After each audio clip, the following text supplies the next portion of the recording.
동이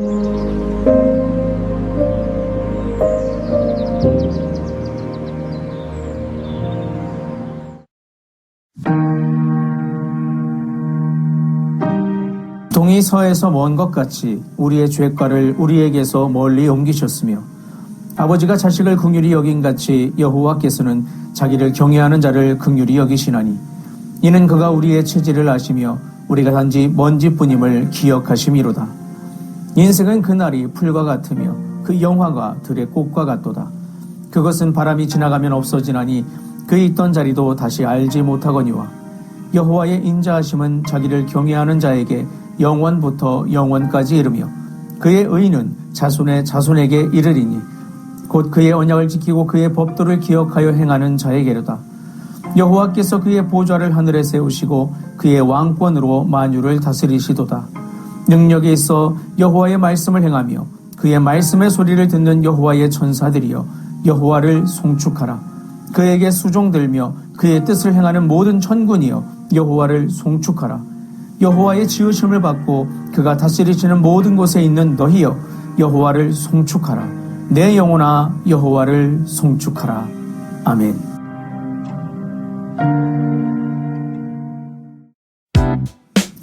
안녕하세요. 데이바이블 조용재 목사입니다. 손자병법에는 이런 말이 있습니다.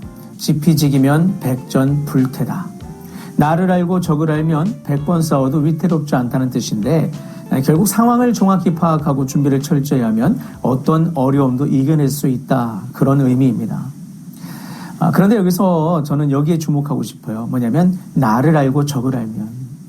보통 우리는 삶을 살아가다 보면 어떤 문제나 대상을 마주할 때 그 문제 자체나 그 대상에 대해서만 알려는 시도를 할 때가 많아요.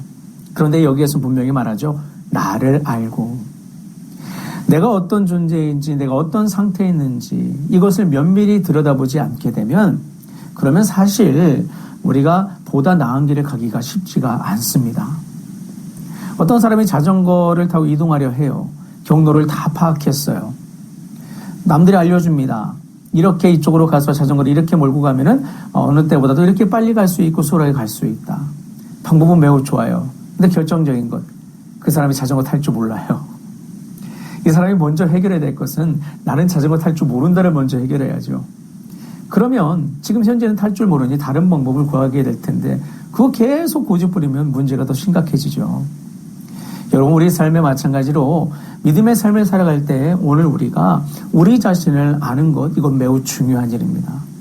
우리 자신을 제대로 알지 못하고 그래서 현 상태를 파악하지 못해서 낭패를 경험하는 일도 상당히 많기 때문에 그래요. 그런데 참으로 안타까운 게 우리 자신을 안다는 일이 또 좀처럼 쉬운 일이 아니에요. 또 우리는 누군가의 말을 나에 대해서 조언해주는 말도 듣기 싫어하는 성향을 갖고 있는 게 보통 우리 인생이라는 존재인데 그래서 오늘 우리는 이 나를 알고 나를 바로 세워가는 일에 대해서 우리가 성경적으로 접근하고 해결해 나가기 위해서 오늘 본문을 통해 교훈을 얻는 것이 무척 중요합니다. 왜냐하면 오늘 본문 안에는 나보다 나를 더 잘 아시는 그분이 등장하고 계시기 때문이죠. 그분은 바로 여러분이 모두 직감하고 계시듯이 하나님, 우리의 창조주 주님이십니다. 그분은 나보다 나를 더 잘 알고 계십니다. 그러므로 사실 미리 결론적으로 말씀드리면 그분, 나를 잘 아시는 그분 앞에 나를 맡기고 그분 앞에서 나의 현주소를 그분이 주신 지혜와 통찰로 발견해 나가면서 주님의 이끄시는 대로 나를 바르게 세워갈 수 있다면 우리는 보다 풍성한 은혜의 바다에서 항해할 수 있는 그런 놀라운 은혜를 받게 될 것이다. 우리가 이런 것들을 생각해 볼 수 있게 되겠죠. 그래서 여러분 오늘 우리는 성경 안에서 인생이 무엇인지 그 인생을 아시는 하나님은 어떤 분이신지 그 하나님이 오늘 우리에게 무엇을 말씀하시고 바라고 계신지를 알 필요가 있어요. 그래서 오늘 이 다윗을 통해 주신 하나님의 말씀 우리가 들어가서 함께 살펴보면서 이 안에 담겨있는 교훈을 함께 받고 우리가 생각했으면 좋겠는데요. 먼저 14절을 보겠습니다. 다윗은 이렇게 이야기합니다. 이는 그가 우리의 체질을 아시며 우리가 단지 먼지뿐임을 기억하심이로다. 하나님은 우리를 너무 잘 아십니다. 아시는데 무엇을 아실까요? 존재의 본질을 아십니다. 우리는 때로 강해 보이기도 하고 무언가를 이뤄내며 살아가기도 합니다. 그런데 하나님이 보시는 인간은 다르죠. 본문은 계속해서 이렇게 말합니다. 인생은 그날이 풀과 같으며 그 영화가 들의 꽃과 같도다. 바람이 지나가면 없어지나니. 이것은 인간을 비하하는 표현은 아닙니다. 하나님의 긍휼을 설명하기 위해서 드러낸 그런 사실의 나열인 것이죠. 하나님께서 왜 우리를 불쌍히 여기실까요? 앞서 다윗이 언급했던 것처럼 우리가 연약한 존재임을 아시기 때문에 그래요. 우리는 스스로 강하다고 생각할 때가 많지만 하나님은 우리가 얼마나 쉽게 흔들리는 존재인지를 너무도 잘 알고 계십니다. 그래서 하나님은 우리를 정죄하시기보다는 우리를 불쌍히 여기시고 긍휼을 베푸시는 분이시죠. 그렇다면 이 연약한 인생에게 하나님은 어떻게 대하실까요? 12절을 보겠습니다. 동이 서에서 먼 것 같이 우리의 죄가를 우리에게서 멀리 옮기셨으며. 이 표현은 단순히 멀리 떨어졌다라는 것을 말하는 그런 단어가 이 표현이 아닙니다. 이것은 완전히 분리됨을 말하는 것입니다. 하나님은 우리의 죄를 붙잡고 계시지 않습니다. 계속 꺼내어 정죄만 하시지도 않습니다. 왜냐하면 그 죄의 문제는 바로 예수 그리스도의 십자가 아래서 해결함을 받았기 때문입니다.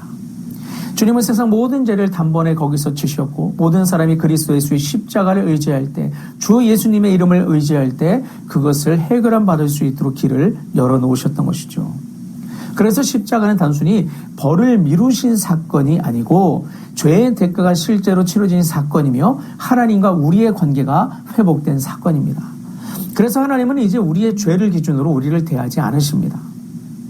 대신 관계 안에서 우리를 보고 계시죠. 그리고 그 관계 속에서 우리를 붙드시고 다시 일어나게 하십니다.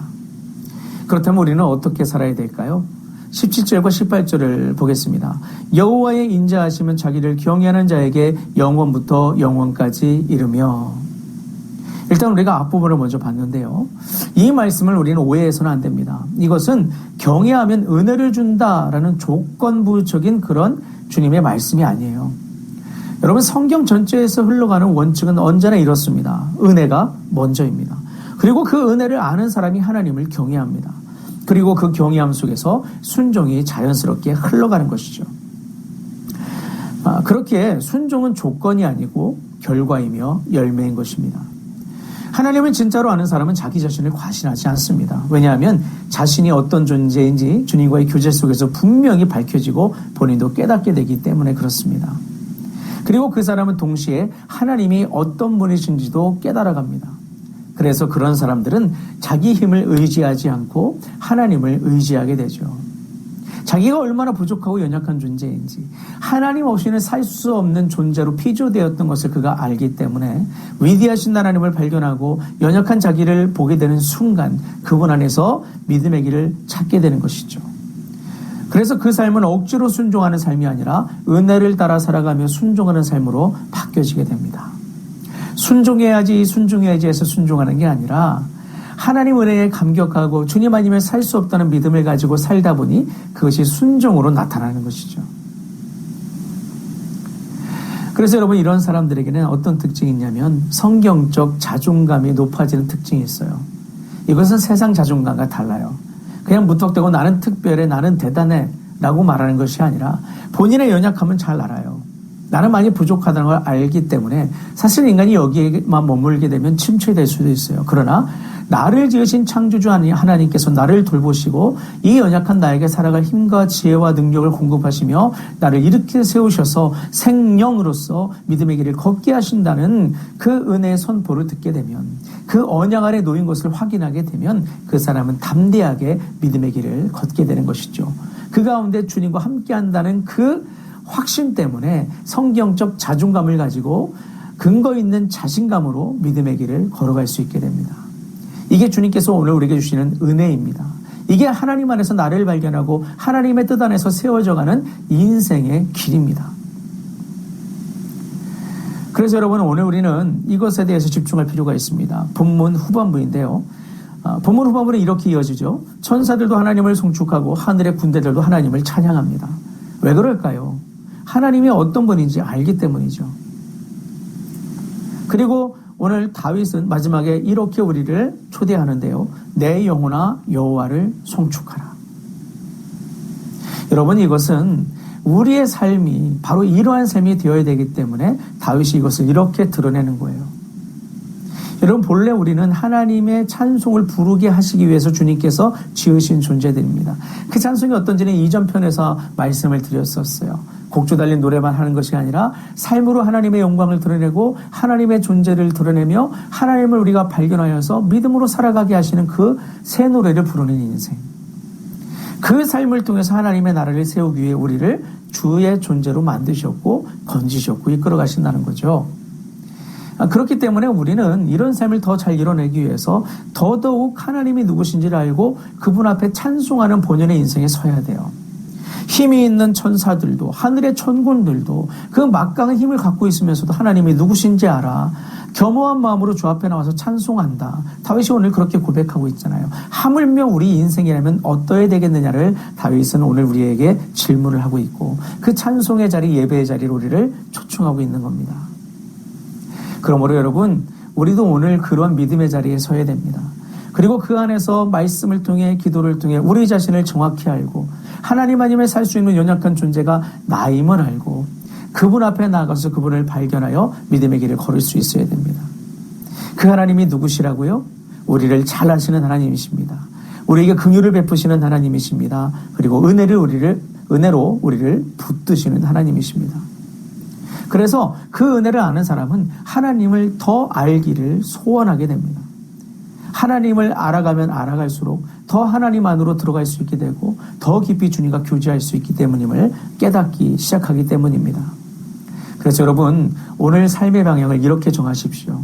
하나님을 아는 일에 힘쓰겠다. 그 은혜 안에 머무르기를 소망한다. 그리고 그 은혜를 따라 살아가겠다. 이렇게 여러분이 정하고 하나님 앞에서 내게 주신 은혜를 누리는 삶으로 우리가 나가기를 소망하여 주님과 함께 나가는 삶에 우리가 온전히 집중하게 되면 우리의 삶은 어거지로 버텨내는 삶이 아니라 은혜 안에서 자연스럽게 그 은혜를 누리며 하나님께서 주시는 평강과 생명으로 나아가는 인생이 될 줄로 믿습니다. 주님의 그 은혜 안에 평강을 누리고 생명의 역사로 승리하는 복된 한 날 되시기를 바랍니다. 기도하시겠습니다. 살아계신 하나님, 은혜의 하나님, 우리를 사랑하셔서 오늘도 의의 길로 행할 수 있도록 생명의 길로 행할 수 있도록 그 은혜의 바다로 우리를 부르시고 이끄심에 감사를 드립니다. 하나님, 그 일을 해나가기 위해서 정말 필요한 것은 성경을 통해 하나님이 누구신지 그 안에서 나는 누구인지 나를 가장 잘 아시는 하나님께 나를 어떻게 맡겨야 되는지를 깨달아 아는 것이 중요한 줄 믿습니다. 다윗처럼 그렇게 하나님을 발견하고 하나님 안에서 자기를 발견한 대로 주 앞에 온전히 자신의 삶을 맡겨 믿음으로 행했던 그 다윗처럼 오늘 하루 우리가 그렇게 하나님 앞에서 행할 수 있는 우리가 되게 하여 주옵소서. 주님의 크신 은혜 안에 머물러 그 주님께 나를 맡겨 은혜의 흐름에 따라 나아가 평강을 누리고 승리하는 우리 모두가 되게 하여 주옵소서. 감사드리며 주 예수 그리스도의 이름으로 기도합니다. 아멘.